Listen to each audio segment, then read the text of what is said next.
Hi friends, new ബീനിങ്ങിലേക്ക് സ്വാഗതം. ഈ വീഡിയോയിൽ നമ്മൾ പറയുന്നത് 8ാം ക്ലാസ്സിലെ കാർമുകിലിന് ഗദ്യത്തിൽ ഒരു അർച്ചനാഗീതം എന്ന KP അപ്പൻ്റെ ലേഖനമാണ്. അപ്പോൾ നമുക്ക് ഒട്ടും സമയം കളയാതെ ഈ പാഠഭാഗത്തിൻ്റെ ആശയം മനസ്സിലാക്കാം. ലേഖകൻ കാർമേഘത്തെപ്പറ്റി വർണ്ണിക്കുകയാണ് ഈ ഭാഗത്ത് ചെയ്യുന്നത്. അദ്ദേഹത്തിന് മഴയേക്കാൾ ഇഷ്ടം കാർമുകിലിനെയാണ് എന്നാണ് പറയുന്നത്.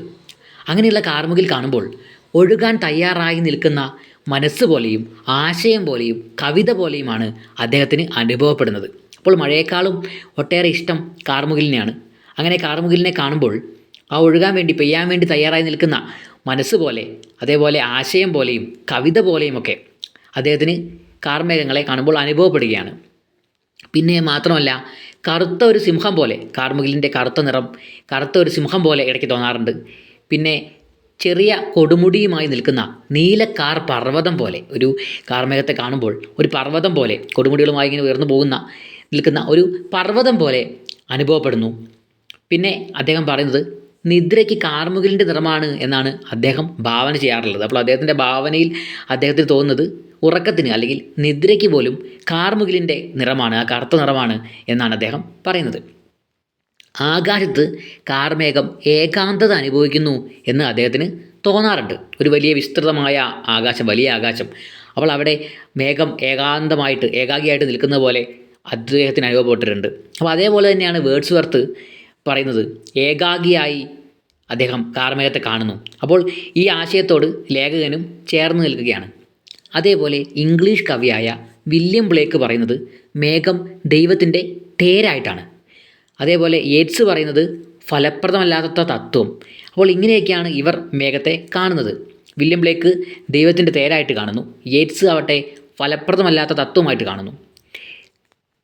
ഗ്രീക്ക് തത്വചിന്തകനായിട്ടുള്ള സോക്രട്ടീസിൻ്റെ ദൈവനിന്ദയെ വിമർശിച്ചുകൊണ്ട് പ്രാചീന ഗ്രീസിലെ നാടകകൃത്തായിട്ടുള്ള അരിസ്റ്റോഫനീസ് രചിച്ചിട്ടുള്ള നാടകമാണ് മേഘങ്ങൾ എന്ന് പറയുന്നത്.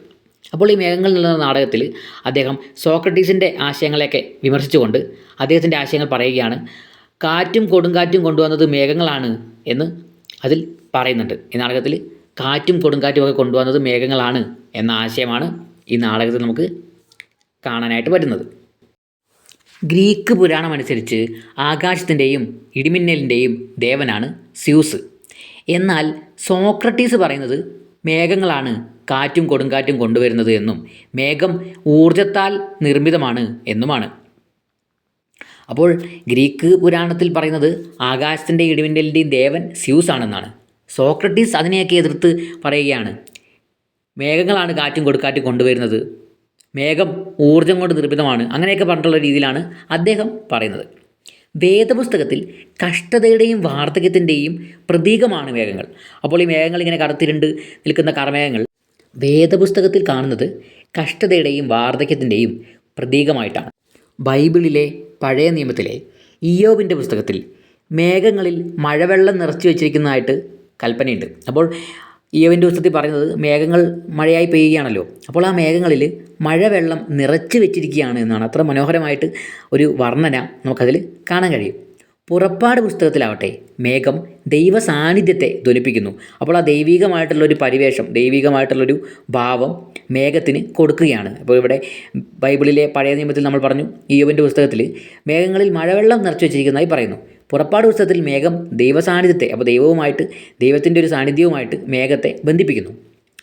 ഇത്രയൊക്കെ പറഞ്ഞതിന് ശേഷം ലേഖകൻ പി കുഞ്ഞിരാമൻ നായരുടെ മഴയുമായി ബന്ധപ്പെട്ടിട്ടുള്ള, മേഘവുമായി ബന്ധപ്പെട്ടിട്ടുള്ള ഒരു വരി പറയുകയാണ്. പി കുഞ്ഞിരാമൻ നായരുടെ കർക്കടകമാരി മേഘം വരുന്നു എന്ന വരികൾ കൂടി ഓർത്തുകൊണ്ട് നമുക്ക് ഈ പാഠഭാഗം അവസാനിക്കുകയാണ്. അപ്പോൾ മേഘങ്ങളെപ്പറ്റി, കാർമേഘങ്ങളുടെ പ്രത്യേകതകളെ പറ്റിയൊക്കെ പറയുന്ന മനോഹരമായിട്ടുള്ള ലേഖനമാണിത്. ഈ ലേഖനത്തിൻ്റെ ആശയം നിങ്ങൾക്ക് മനസ്സിലായി എന്ന് വിചാരിക്കട്ടെ. മറ്റൊരു മനോഹരമായ വീഡിയോയുമായി ന്യൂ ബിഗിനിങ് വീണ്ടും വരും. Thank you.